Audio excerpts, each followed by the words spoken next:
Ukrainian Fashion Week без глядачів, використання діджитал-декорацій та онлайн-трансляцій показів. Ходімо подивимось, як українська мода сховалася в інтернеті. Сотрудничество с Полиной Веллер, оно, я думаю, что сделало некоторый такой сдвиг в моем творчестве, в моем осознании и понимании современного. И я просто счастлив, что принимаю участие в таком показе с Полиной. У залі показу колекції української дизайнерки Поліни Вернер. Трансляція показу буде проходити онлайн. Замість 7 днів триває тільки 4, а очі глядачів замінюють об'єктиви камер. Мені все вдалося, тому що насправді взуття дуже-дуже складне та такого ще ні у кого не було, воно дуже високе і йти дійсно складно.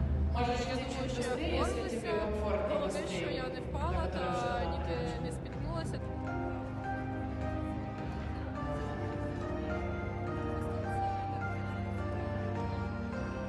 За основу я взял как бы вот эту квинтэссенцию, да, как бы музыки крымско-татарской. Это есть такое произведение «Эмир Джалал» называется.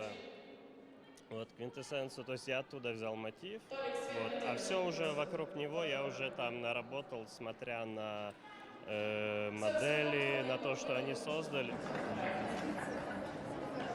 Дуже, я вважаю, великий дизайн і взагалі наш дизайнер надзвичайний. Нужно